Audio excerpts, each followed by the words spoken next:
Hello and welcome to the second edition of the 21CW podcast. I'm 21CW Who. Joining me today is a special guest, current PR team member and former two-time general with 21CW, Herz. Herz, welcome. Hey, thanks for having me. Glad to be here. Glad to have you. Also joining me is the man, the myth, the legend himself, 21CW tournament chairman, Dogma.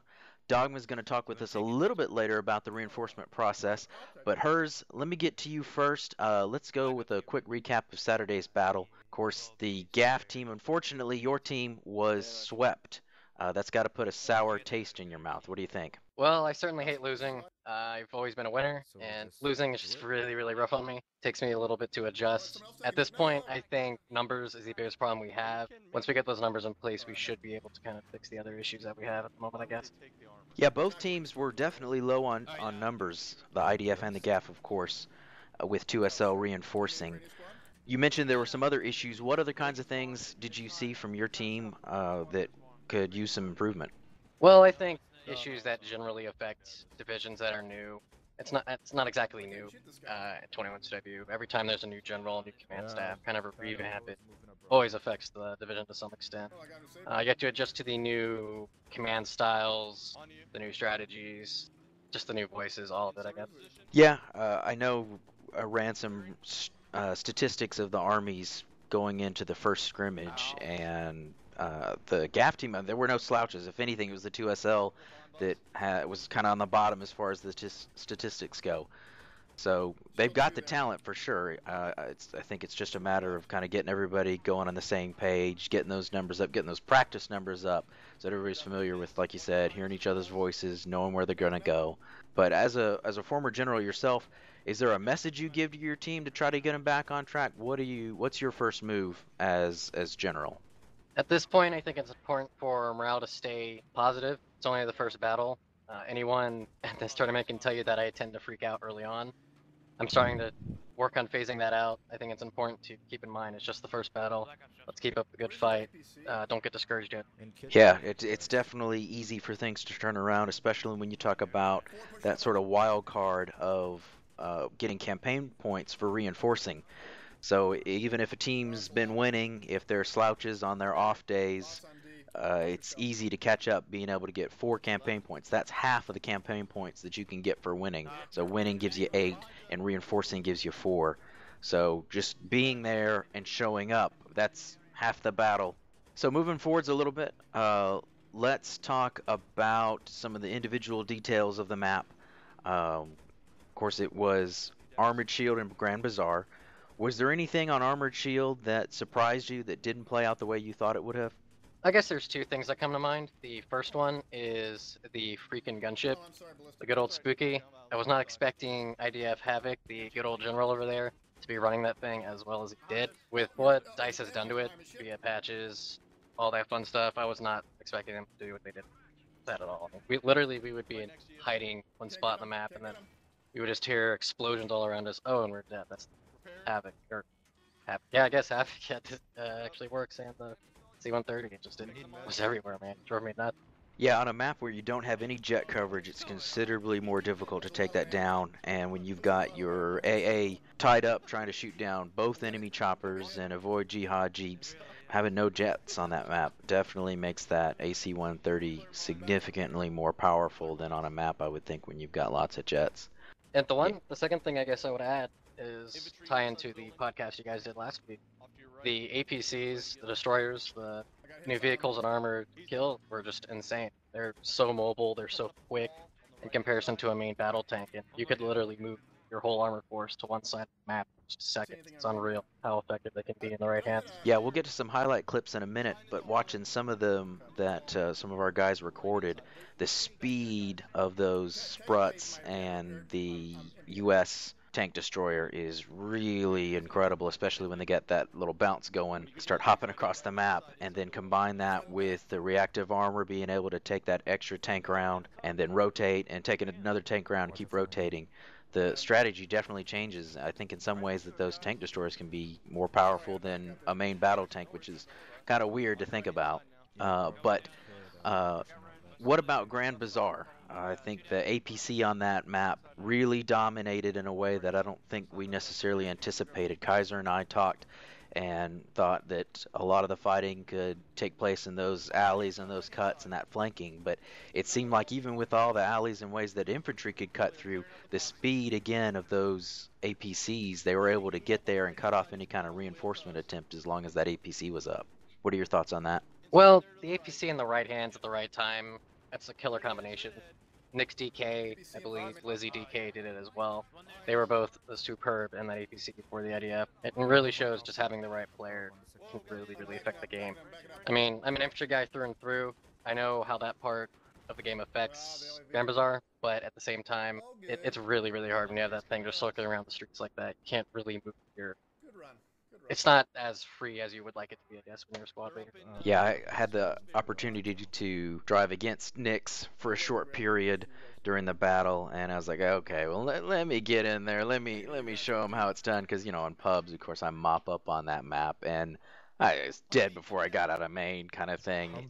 He's pretty spectacular as far as in the tournament, and being able to use that to its maximum potential. All right, so moving forward to next week's maps. We've got Bandar Desert and Gulf of Oman, both of which are some of the larger maps in Battlefield, and of course that we play in the tournament. What are your thoughts on Bandar Desert? Well, it's supposedly the largest map in Battlefield history, right? Well, I'm not entirely convinced about that. If you look at the map, there's only X amount of space that is playable. To me, that doesn't make it the largest map ever. If anything, it's just an average BF3 map. There's the whole cluster going on, and the right side of the map, A, B, and C.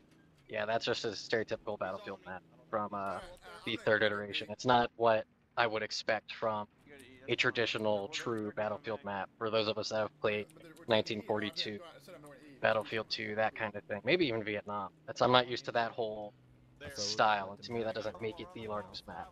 The side areas where the jet can fly around, that doesn't make it the largest map ever. And you have the hills out over near Foxtrot, Golf, that kind of thing, and that does make it a little bit more interesting, but to me it's nothing special compared to the maps that we currently see in Battlefield 3.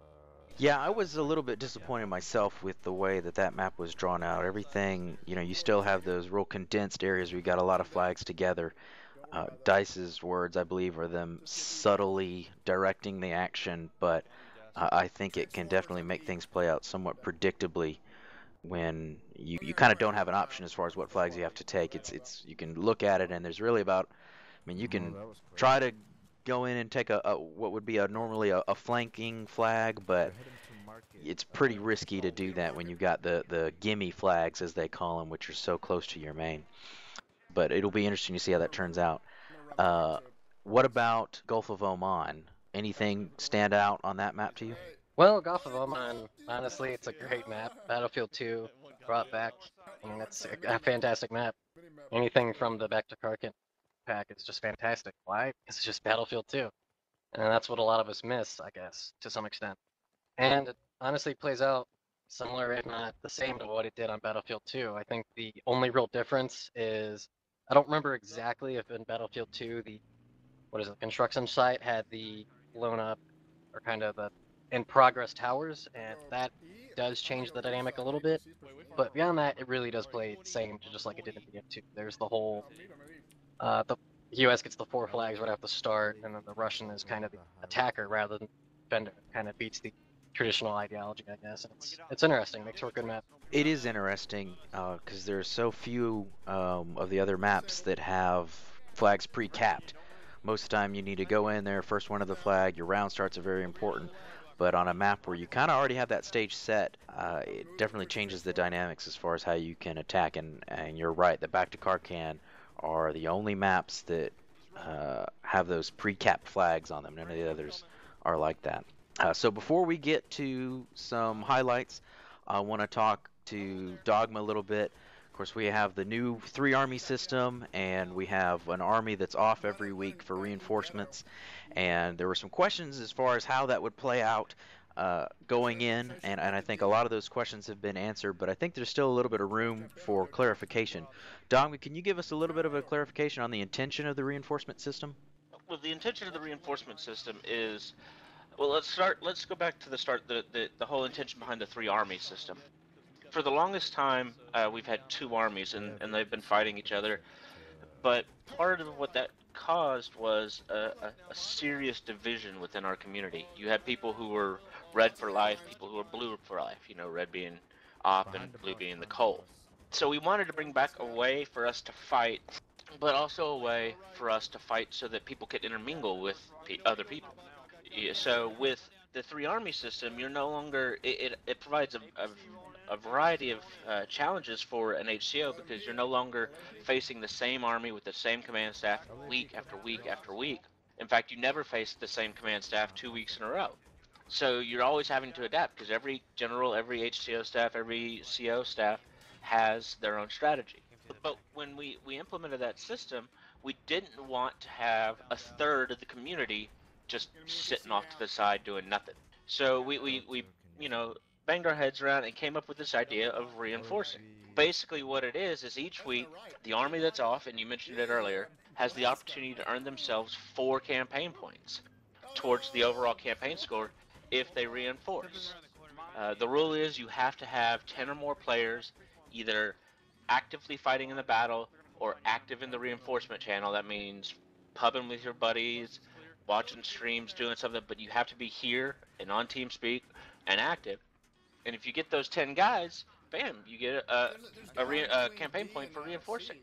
One of the things I like about it is if I was an HCO or a CO or a squad leader, the week that I'm reinforcing, I don't have to worry about strats or round starts or anything like that because my only goal as a reinforcer is to be a body. I just join a squad, go where I'm told to go, and kill the other guys, which is fun. You know, no stress, no worries. I'm just there to have fun and follow orders. So, you know, we've also, because of that, you know, a lot of people have brought up concerns to us about spying and knowing strats and knowing round start and things like that. And, you know, maybe this round I'm on the GAF and next round I'm on the IDF. Well, I was on the GAF last round, I could take their strats and bring it over. Well, that's not really the case. We've put in a couple of rules and restrictions. One is reinforcements aren't allowed to have channel commander on, and they're not allowed to squad lead because their goal isn't to pay attention to the whole army. Their goal is to do what, you know, they need to do on a squad level. The general can, of course, give permission for people to squad lead and turn their channel commander on. That's up to the HCOs and the BFCOs. But the standard rule is unless you're specifically told by a high command officer of the army you're reinforcing, you don't turn CC on. Now, some of the confusion I've been told, and it was brought up to us by the officer corps at the IC meeting this last week, is the process of getting reinforcements into your army. So the way I would do it is a person who's leaving needs to go get their replacement. There comes a point when you know the round is pretty much over. At that point, if I'm a squad level leader, I'd start working on the next round. If I've got players who are coming in, I'd have the people who are leaving drop and have them load up so that when the round start happens the next round, we're already ready to go. We're not waiting on anybody to load up. We got it taken care of before, you know, the end of the current round. The same thing goes with reinforcements. You got a guy leaving, 20, 30 tickets left in the map. Say, okay, go, you know, you're leaving, go get yourself a replacement. If there's somebody in the waiting room, go up there and tell him. If you're a reinforcement and you can't get into the waiting room, the squad leader will then go up and get somebody out of the waiting room. If there's nobody in the waiting room, you know, you should then go down to the reinforcement room and say, hey, you know, I need a reinforcement. Who's next in line? So is that, do you have any other questions or concerns? Anything you feel I haven't addressed that I need to address better?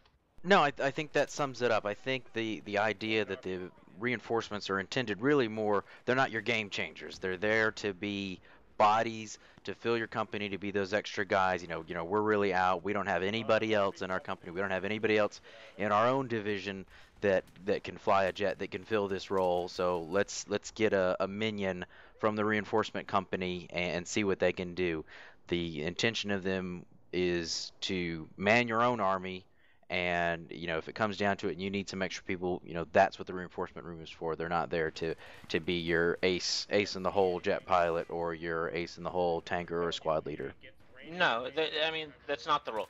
The idea is reinforcements will fill grunt slots to free your army's skilled players to do other positions. And the whole idea of it is fun, relaxing time for the reinforcers where you can earn 4 campaign points just by showing up.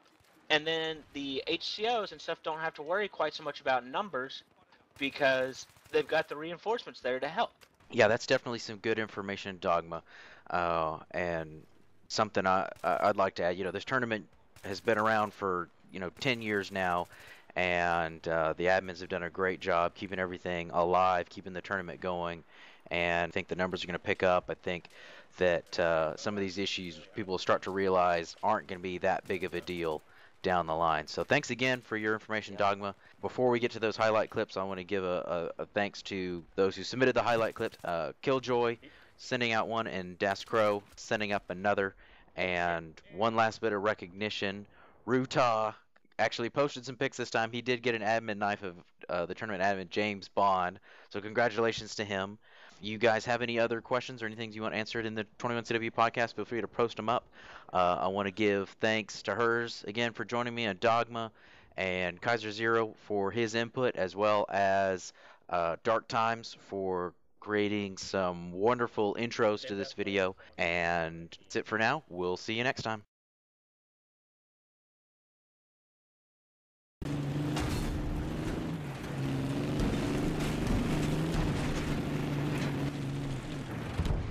That tank got bail out of. Helicopter down. Light helo down.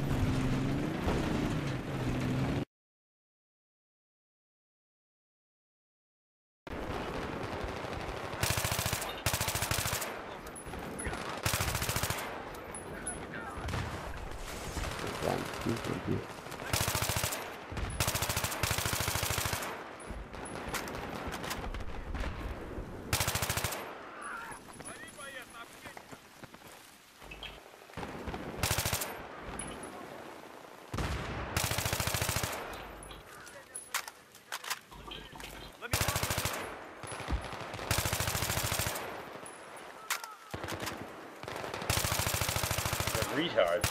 I'm watching them. That's a squad down. Finally.